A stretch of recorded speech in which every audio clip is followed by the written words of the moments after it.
제 새로운 가족 하유리와 하유리 엄마를 소개할게요. 비육 먹을 거야? 닭발? 그럼 닭발을 먹어. 4살 딸을 키우고 있는 25살 하유리 엄마 송가을입니다. 나를 살게 하는 이유 같아요. 이제 혼자가 아니다 보니까 얘를 책임져야 되니까 하유리 때문에 더 열심히 살게 되는 것 같고 그냥 되게 그냥 예뻐요. 여기는 무슨 색으로 묶어줘? 핑크. 핑크? 엄마 손을 거치니 우리 하유리 미모가 더 살아나네요. 21의 엄마가 된 가을 씨는 혼자 하유리를 키우고 있습니다. 이 머리 이거 좀 하고 오자. 아.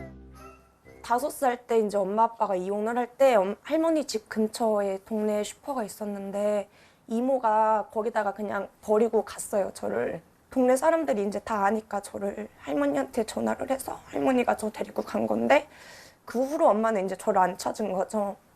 나도 이혼 가정에서 자랐는데 이제 하유리까지 그렇게 자랐다면은 손가락질에 껴있을 것 같은. 부모가 저렇게 키웠으니까 저 밑에 있는 애도 애를 저렇게 키우는구나. 자기를 똑 닮은 하유리에게 어린 시절 느꼈던 외로움과 따가운 시선을 대물림하고 싶진 않았을 테죠.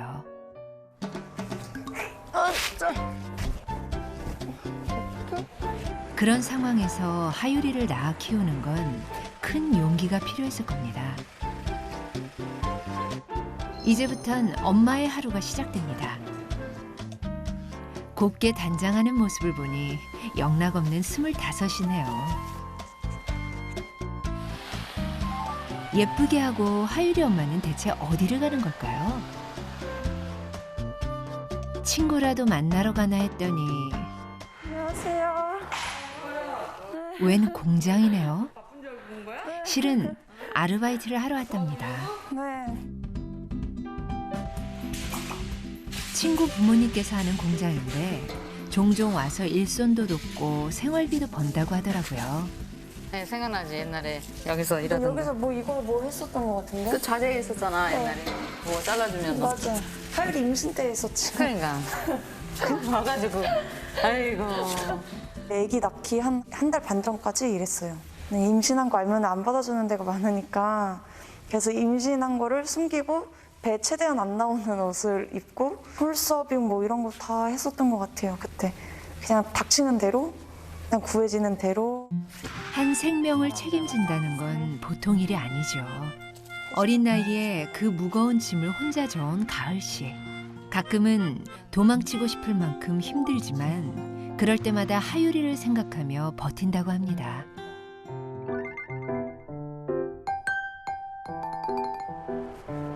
늦은 저녁까지 일하랴 하유리 챙기랴 하유리 엄마 참 대단합니다.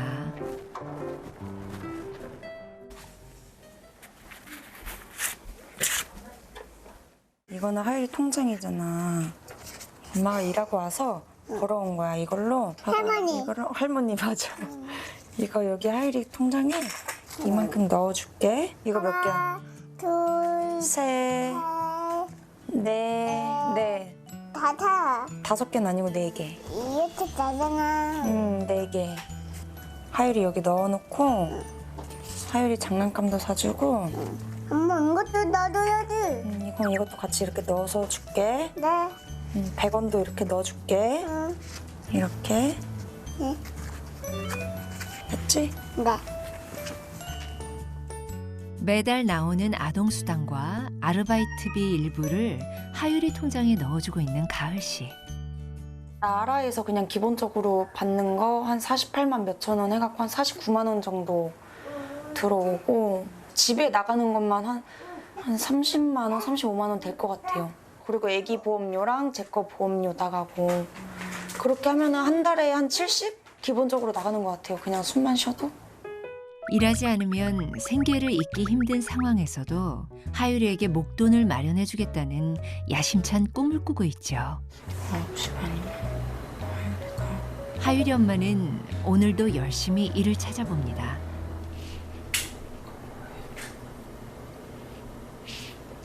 여보세요? 오후 타임 혹시 구하셨어요?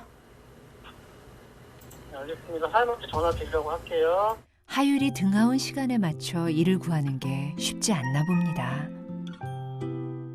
내가 일을 해야 하율이 사주고 싶은 것도 맘 편히 사주고 하율이 남부럽지 않게 키우면서 하율이가 기죽지 않게 항상 떳떳하게 살 수 있게 그런 엄마가 돼야 또 그런 딸로 살 테니까 하율이도. 저도 아기 키울 때 네. 가족도 있고 해도 사실 너무너무 어려웠거든요. 근데 혼자서 진짜 그야말로 독박육아로 그쵸, 혼자 네. 하려면 얼마나 어렵겠어요. 장하고 대단해요. 너무너무 대견해요. 예.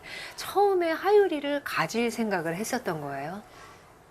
어떻게 하다 보니까 네. 생긴 건데 하율이가. 그때 연애하던 네네네. 남자친구와 예. 아기 임신하고 예. 그러고 나서 이제 아기 거의 심장 듣기도 전에 헤어졌어요. 아예 그렇구나. 초반에, 네. 아, 아기가 조금 안 좋았었어요. 임신 때 웬만해서 한 5주쯤 되면 심장 소리 듣고 하는데 네. 선생님이 네. 이거는 자궁의 임신인 것 같다 해갖고 이제 선생님도 이제 걱정이 됐던 거죠. 그렇게 해서 수술을 하자 그랬는데 아 선생님 근데 일주일만 기다려 달라고 저 아기 생길 거라고 무조건 이랬어요. 했더니 초음파를 봤는데 진짜 그때는 아기 집이구나 이렇게 해갖고 이제 아기 집을 확인하고 선생님이 심장 소리가 잘 뛰나 확인을 해보자 해서 했는데 이제 심장이 너무 잘 뛰었던 거예요. 그때 돼서. 근데 정말 대단하다. 아니, 네. 우리 하율이 엄마가 그때 기다리겠어요 하지 않으면 진짜 하율이가 그쵸. 저 이쁜 하율이가 이 세상에 없을 뻔한 거잖아요. 기다림 끝에 기적처럼 듣게 된 심장 소리. 어려운 상황 속에서도 끝까지 아이를 포기하지 않았던 하율이 엄마가 어찌나 고맙던지요. 복지센터. 하율이 엄마 얼굴이 꽤나 어두운데요. 서류에서 계속 눈을 떼지 못하는데 무슨 일이 생긴 걸까요? 진짜 고시로 바뀌었네요. 그리고 가족관계 증명서에 없던 아빠가 생겼고. 하율이 성이 바뀌고 서류상에 아빠가 생겼답니다. 대체 뭐가 어떻게 돌아가는지 좀 알아봐야겠습니다. 이거 인지신고 처리가 완료됐다고 어제 문자 받았는데 통보를 받으셨잖아요, 지금. 네, 처리가 다 되신 거거든요. 네. 그러면 전에 성은 이제 없는 거예요. 하루아침에 하율이의 성이 친부의 성인 고씨로 바뀐 건데요. 어디서 알아봐야 되지? 그동안 하율이는 엄마 성인 손씨를 따랐습니다. 올 초 하율이 친부를 상대로 양육비 소송과 인지청구 소송을 진행하는 과정에서 유전자 검사를 통해 하율이가 친부의 자녀라는 게 인지가 되면서 자동으로 친부의 성으로 바뀐 겁니다. 아직은 받아들일 준비가 안 돼갖고 계속 아무리 봐도 이게 고아율인 게 별로 안 믿겨요. 괜히 그 양육비 받겠다고 소송을 걸어가지고 애기 이름까지 맘대로 바꿔버리니까 더 막 없던 병도 생길 것 같고 막 그래요. 받지도 못할 양육비를 받겠다고 괜한 짓을 한 건 아닌지 하율이한테 미안하기도 하고 막막했을 거예요. 예쁜 이모랑 전화해볼까 우리? 응. 알았어. 예쁜 이모랑 전화해보자. 봐봐 예쁜 이모가 이제 경찰 아저씨 물리쳐준다. 하율이 예쁜 이모. 안녕하세요 여기. 하율이 안녕. 우리는 그새 똑같네. 하율이 보고 싶었어. 안 보이는데 나. 하율이 엄마 잘 지냈어요? 일이 좀 있어가지고 무슨 일이 있었어요? 예. 그 저번에 말씀드렸던 이제 아기 양육비 소송이랑 인지청구 소송을 걸었었는데 그걸로 인해서 아기 성이 바뀌었더라고요. 아유 세상에 네. 안쓰러라. 눈물밖에 안 나더라고 진짜. 이걸 받아들일 준비가 안 됐는데 어떡해. 아, 그럼 어떻게 해야 된대요? 또 이거를 소송으로 진행을 해야 된다고. 세상에. 이제 또 아니, 그럼 청구하려면 변호사 비용 이런 게 만만치가 않을 텐데. 아이고, 그래요. 그런 문제 있을 때 전화해줘서 너무 고맙고요. 그래요. 그러면 좀 한번 알아보고. 네, 아니에요. 너무 죄송하고 감사합니다.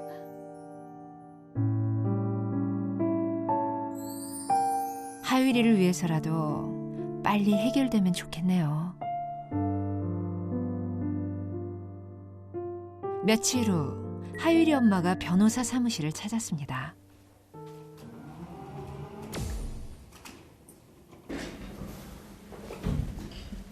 네, 제가 신혜라 씨한테 얘기는 들었어요. 지금 아이가 원치 않게 갑자기 성이 손 씨에서 고 씨로 네, 바뀐 걸 나중에 알게 되셨다고.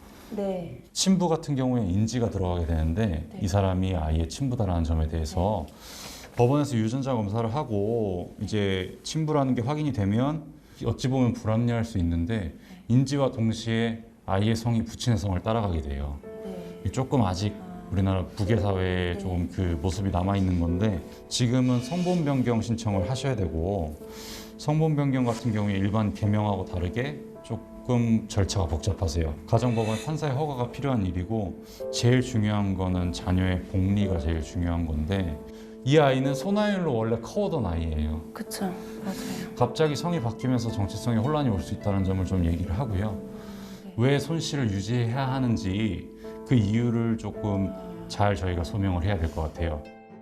그럼 친부 가족관계 증명서를 떼면은 네. 아기가 나오나요? 나올 겁니다. 성이 바뀌더라도 부모 자식 간의 관계에서는 서류상에서 부모 자식 간의 서로의 존재를 지울 수가 없어요. 하율이 친부가 결혼을 하게 되는 경우에도 하율이는 친자로 나올 겁니다. 하율 엄마 생각이 많아지나 보네요. 엄마 하율이한테 물어볼 게 있어. 봐봐, 엄마 봐봐. 하율이 이름이 뭐지? 투나율. 무슨 하율이야? 투나율. 맞아, 손하율이지. 투나율. 손하율이지? 맞아. 하율이 몇 이름이 개월 뭐라고요? 걸린다고는 하지만 그래도 희망을 걸어봐야겠죠. 진짜 이 전까지는 마음고생도 엄청 많이 했고 울기만 하고 애기 보면은 진짜 미안하고 눈물밖에 안 났는데 그래도 이제는 조금은 마음이 편안해진 것 같아요. 우리 가을 씨는 이렇게 자라면서 또는 다 자라고 살 때 상처받는 일들이 많았어요? 상처라기보다는 그냥 아무래도 혼자 있었다 보니까 이제 엄마 아빠랑 안 살고 할머니랑도 살다 보니까 그 외로움이 더 컸던 것 같아요, 상처보다는. 가을 씨는 5살 때 부모님이 이혼한 뒤로 엄마와는 연락이 끊기고 아빠는 일 때문에 바빠서 줄곧 할머니와 지냈다고 해요. 그러면 중간에 엄마랑은 연락을 안 하다가 제가 이제 성인이 돼서 엄마를 만나야겠다. 예. 아유, 이 엄마가 그리웠군요. 네. 좀 찾아보고 그쵸, 싶었어요. 20살 되면서 근데 찾아야겠다는 생각은 그 전부터 이제 하고 있었어요. 그래서 만났어요. 네, 만났어요. 그때 어떤 마음이었을까 진짜. 예. 사진이랑 진짜 그냥 똑같구나. 어머 세상에. 변한 게 없고 내가 알고 있던 엄마 모습이 완전 그냥 그대로였어요. 그때 마음이 어땠을까. 아유. 그래서요, 같이 만나서. 만나서 이제 엄마 집 가서 한 이틀 정도 있다가 그러고 나서 헤어지고 그 뒤로는 안 봤어요. 이제 하율이 낳고 나서 연락을 끊었어요. 왜요? 아이 엄마는 아빠랑 이혼했다고 해서 이제 저랑도 연을 끊은 거니까 엄마 딸 사이가 아니라 그냥 같은 여자로서 같은 엄마 입장으로서 엄마 입장을 이해하려고 해도 아직까지는 이해가 안 돼요. 근데 진짜 대단한 건 가을 씨가 정말 강인해 보이고 대단하다는 생각을 했어요. 하율이를 혼자 키우다 보니까 네. 제가 약해지고 제가 떳떳하지 못하면 아기도 기죽어서 살 것 같아서 평생 외로웠을 가을 씨. 하지만 가을 씨는 이제 더 이상 외롭지 않습니다. 세상에 마음 붙이고 살게 해주는 하율이가 있으니까요. 가을 씨는 엄마이기 때문에 강해질 수 있었을 겁니다.